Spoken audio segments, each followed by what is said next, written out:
रोजाना एक मैनेजमेंट की बात करते हैं, तो आज कॉर्पोरेट कनेक्शन में बात होने वाली है ज़ाइगल प्रीपेड ओशन सर्विसेज की।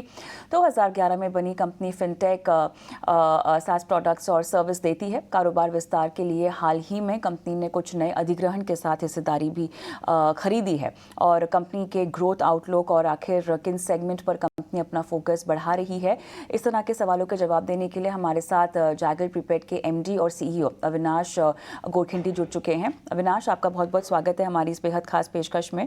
और चलिए, तो जो अप्रूव्ड इन्वेस्टमेंट आती हुई दिखाई दे रही है उसको लेकर के आप हमें वो जानकारी दे सकते हैं। 15.6 करोड़ 26% की जो ओनरशिप स्टेक है मोबाइलवेयर में, ज़रा इसके बारे में कुछ बताइएगा। पहले तो बहुत बहुत धन्यवाद, आपने हमको ये अवसर दिया आपके श्रोताओं से जुड़ने का। ये एक निवेश जो है ये हमारे लिए बहुत ही जबरदस्त फायदेमंद निवेश हमारे हिसाब से आने वाले महीनों में और सालों में रहेगा, क्योंकि आप देखिए यूपीआई हर जगह है आज। आप जहां सोचते हैं कि कोई कॉमर्स है, कहाँ जहां बिजनेस है वहां पे पेमेंट है, और जहां पेमेंट है वहां यूपीआई है। और मोबाइल वेयर जो कंपनी है ये यूपीआई के रेल्स मुहैया कराती है बैंकों के लिए। सारी बड़ी बैंक उनके साथ काम करते हैं। एक्सिस हो गया, यस हो गया, सूर्योदय बैंक, जेएनके, आईडीएफसी फर्स्ट, इनके पास तकरीबन 80 के ऊपर बैंक हैं जिनके साथ वो ये स्विच और एपीआई बैंकिंग प्लेटफॉर्म प्रोवाइड करते हैं। और उसके साथ अगर आप हमारे कॉर्पोरेट बेस और हमारा यूजर बेस अगर जोड़ देते हैं तो उसमें जो इकोसिस्टम जो हमारा कंप्लीट हो जाता है यूपीआई के थ्रू और ये स्विच के थ्रू, तो आप समझ सकते हैं कि उसमें कितनी वैल्यू है और इतना वैल्यू हम एक्सट्रैक्ट कर सकते हैं। ऑलराइट, एक और चीज़ यहाँ पर समझना चाहते हैं, क्योंकि स्पैन क्रॉस आईटी सॉल्यूशंस की अगर हम बात करें तो 98.32% स्टेक की बात भी यहाँ पर चल रही है एज कॉस्ट ऑफ एक्विजिशन, जो कि लगभग 32 करोड़ के आसपास आता हुआ बैठ रहा है। यहाँ पर इन्वेस्टमेंट के बाद के क्या प्लान्स है और अब तक क्या अपडेट होगी? देखिए ये एक बहुत यूनिक स्पेस है। टैक्स फाइलिंग जो है ये बहुत एक बड़ी प्रॉब्लम बनती जा रही है for employees of different companies. जो भी यंग लोग हैं, आपके यंग ऑडियंस हैं, वो इस चीज से बिल्कुल वाकिफ रखेंगे कि उनके लिए हर साल या हर क्वार्टर में जो एडवांस टैक्स भरना पड़ता है या साल का आखिर में टैक्स भरना पड़ता है, वो बहुत कॉम्प्लेक्स होता जा रहा है, क्योंकि उनकी इनकम स्ट्रीम्स डाइवर्सिफाई हो गई हैं। वो आज रेंटल इनकम कमा रहे हैं, वो क्रिप्टो इनकम कमा रहे हैं, कुछ लोग मार्केट में तो निवेश कर ही रहे हैं, एमएफ्स में, इंडेक्स फंड्स में डायरेक्टली। तो उसका जो पूरा मूल्यांकन है, उसका जो हिसाब रखना है और उसकी जो फाइनल फाइलिंग है, उसमें कॉम्प्लेक्सिटी बहुत आती जा रही है। कंपनियां भी जो हैं, जो एसएमईज हैं, उनके लिए GST filing, advance tax filing जो है वो काफी कॉम्प्लेक्स होती जा रही है। तो टैक्स एक स्पेस ऑफ पेन पॉइंट है, कॉम्प्लेक्सिटी है, और वो हम सीमलेसली सॉल्व कर रहे हैं। हमारे तकरीबन 30 लाख के ऊपर हमारे यूजर्स हैं, और बहुत सारे हमारे एसएमई कस्टमर्स जो हमारे साथ जुड़ते हैं, क्योंकि हमारे एंटरप्राइज कस्टमर्स हैं, उनके वो या तो चैनल पार्टनर हैं या वेंडर हैं, उनके लिए हम सर्विस और सोल्यूशन मुहैया करा रहे हैं। और ये बहुत अच्छी प्लेटफॉर्म है जो ऑलरेडी एचसीएल के सारे एम्प्लॉयज यूज करते हैं, एक्सेंचर के सारे एम्प्लॉयज यूज करते हैं। तो ये एस्टैब्लिश्ड सक्सेसफुल प्लेटफॉर्म है टैक्स प्लानर का, और उसी चीज को हम अब आगे बहुत सारी कंपनियों के पास लेके जा सकते हैं। और हमको लगता है कि ये भी एक ऐसी चीज है जो हमारा इकोसिस्टम पूरा कंप्लीट करती है, और इसमें बहुत हम प्रॉफिट देखते हैं आने वाले महीनों में, आने वाले सालों में।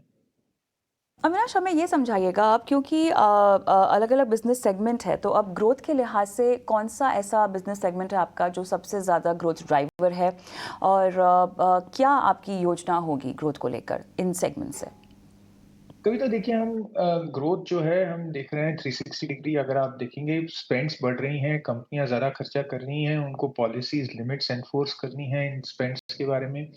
वो चाहते हैं कि ये पेमेंट्स एक सीमलेस फैशन में हो, एकदम आसानी से हो। तो उसके लिए एक पेमेंट इंस्ट्रूमेंट अगर हम दे देते हैं, प्रीपेड हो गया, क्रेडिट हो गया। मार्केट में आप देखिए कोई और दूसरी कंपनी नहीं है जो आपको प्रीपेड भी देती है, क्रेडिट भी देती है, की फॉब्स भी देते हैं, वर्चुअल भी देते हैं, क्लोज लूप भी करते हैं। हम ही एक प्लेयर हैं जो यूनिकली पोजीशनड है। ये सारे different types of payment instruments users के लिए हम अवेलेबल करते हैं। इनको हम लिंक करते हैं हमारे सॉफ्टवेयर के साथ, जहाँ पे आप सारे एविडेंसेस सप्लाई कर पाते हैं। आपके बिल्स, रिसीट्स, ओसीआर टेक्नोलॉजी है, एआई ड्रिवन प्लेटफॉर्म है, जिससे कि सारी ये इन्फॉर्मेशन पिकअप होती है और ये रिकंसिलिएशन ऑटोमेटिक हो जाता है फ्रॉम द कार्ड ट्रांजैक्शन। तो आपने कार्ड पे खर्चा किया, आपने बिल ऐप पे स्कैन किया, दोनों को हमने मैच ऑफ कर दिया एआई इंजन के थ्रू और आपकी रिकंसिलिएशन पूरी हो गई। और आखिर में आप देख सकते हैं ये सारी information through the dashboard in pie chart and bar graph analytics के लिए। तो ये हमारा पूरा सिस्टम है।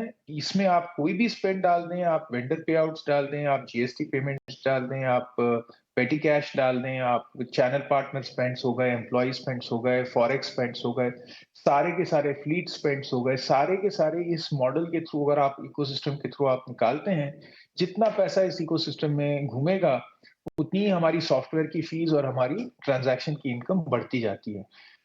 तो इस फिलॉसफी के साथ हम चल रहे हैं। हम मोमेंटम तो बहुत तगड़ी देख रहे हैं from Zoyer which is our accounts payable platform, और हम फ्लीट में भी हम बहुत सारे कॉन्ट्रैक्ट्स की साइनिंग देख रहे हैं। पेटी कैश में हम बहुत सारा मोमेंटम देख रहे हैं।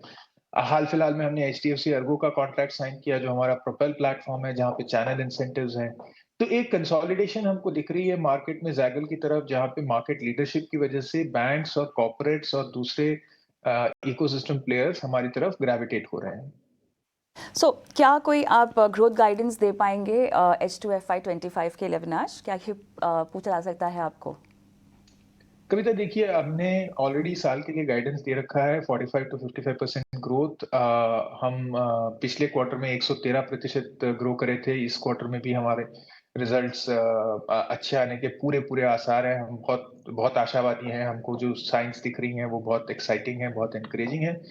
तो मैं बहुत बुलिश हूँ हमारे साल के लिए, और हमने कहा भी है कि हम Q2 के रिजल्ट्स के अनाउंसमेंट के बाद हम हो सकता है हमारी गाइडेंस अप करें। और उसके सारे सारे आसार मुझे दिख रहे हैं, जिस तरह से हमारा बिजनेस तेजी पकड़ रहा है। अविनाश, अब क्योंकि हमने शुरुआत में मर्जर एक्विजिशंस पर थोड़ी बातचीत की है, क्या आगे पाइपलाइन में भी कुछ रडार पे है? क्या इसी दिशा में आप आगे बढ़ रहे हैं? और हाँ जी, हम देखिए प्रॉफिट पूल्स पे बहुत फोकस करते हैं। स्केल्ड अप प्रॉफिट पूल्स जहाँ कॉम्प्लेक्सिटी हो, और टैक्स का क्षेत्र है उसमें कॉम्प्लेक्सिटी है। यूपीआई में आप देखिए बहुत पेन पॉइंट है बैंक्स के साथ। बहुत सारी बैंकों का जो सिस्टम्स हैं वो स्ट्रेन में है, क्योंकि यूपीआई की ट्रांजैक्शन वॉल्यूम ज्यादा है और आपको एक सर्विस प्रोवाइडर चाहिए जो उसको सीमलेसली आपके लिए एग्जीक्यूट कर सके। तो उस तरह के हम बाकी भी एक्विजिशन की अपॉर्चुनिटीज देख रहे हैं, डोमेस्टिकली भी देख रहे हैं, कुछ इंटरनेशनली भी आ रही हैं। हमारा फोकस यही है कि कहाँ हम देखते हैं कि स्केल है और प्रॉफिट्स हैं, और सस्टेनेबल लॉन्ग टर्म प्रॉफिट्स हैं, और वैसी अपॉर्चुनिटीज अभी हमको खुलती हुई दिख रही हैं। ये आपने जिक्र किया है इंटरनेशनल अपॉर्चुनिटीज़ का, इसके बारे में क्या बात कर पाएंगे आप? क्या अपडेट दे पाएंगे? अ, कविता जी, दो क्षेत्र हैं इसमें। यूएस, जहाँ पे हमने कल भी हमारा एजीएम हुआ था, वहाँ पे भी हमने बताया कि हम यूएस में एंट्री करने वाले हैं। हाल फिलहाल में हम ऑर्गेनिक भी देख रहे हैं, इनऑर्गेनिक भी देख रहे हैं। यूएस, जैसे कि आप जानते ही हैं, बहुत बड़ा मार्केट है। सास के मार्केट में 50 से 60% आज भी यूएस ही है market in terms of fee paying. तो वो एक मार्केट है जो हमको मिस नहीं करना चाहिए। कंपटीशन है पर अपॉर्चुनिटी भी है, तो हम तत्पर हैं हमारे प्लेटफॉर्म को उधर ले जाने के लिए। और दूसरे एरियाज हैं जैसे सिंगापुर है, जो एपैक रीजन है और मीना रीजन है, उधर हम पार्टनरशिप्स के थ्रू जा रहे हैं। हमारे डीप पार्टनरशिप्स हैं with networks like visa, master card. हमारे पार्टनरशिप्स हैं, बाकी पार्टनरशिप्स जो हम स्टिच कर रहे हैं, जिनको हम अनाउंस करने वाले हैं हाल फिलहाल में, और उसके थ्रू हम हमारा SaaS प्लेटफॉर्म इन मार्केट्स में लेके जाने वाले हैं। ऑलराइट अविनाश, आपने समय निकाला और इतने इत्मीनान से और विस्तार से तमाम सवालों के जवाब दिए। आपका बहुत बहुत धन्यवाद। बहुत बहुत धन्यवाद। चलिए, हम जीत की है। गौरांग शाह हमारे आज के मार्केट एक्सपर्ट है जो हमारे साथ जुड़े हुए हैं। गौरांग, बताइएगा, बातचीत सुनी आपने, कोई क्या राय बनती है आपकी स्टॉक पर? तो कविता, पहले तो अनिवार्य होगा डिस्क्लोजर देना। जब इसका आईपीओ करीबन एक साल पहले, ठीक सितंबर 2023 में इसका आईपीओ आया था और 164 पे शेयर्स दिए गए थे जैगल प्रीपेड के। ये कंपनी B2B और B2C सॉल्यूशंस और सर्विस प्रोवाइड उपलब्ध कराती है।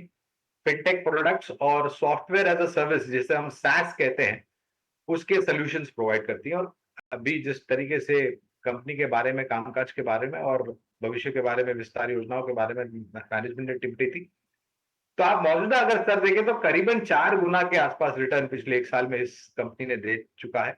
और जिस प्रकार से जिस क्षेत्र में ये कामकाज करती हैं, जो प्लेटफ़ॉर्म्स और सेवाएँ उपलब्ध जो सॉल्यूशंस उपलब्ध कराती हैं कविता, हमें लग रहा है कि अगर आपका लंबी अवधि का निवेश है तो यहाँ पर बने रहना चाहिए, बशर्ते कि आपके पास समय की कोई पाबंदी ना हो।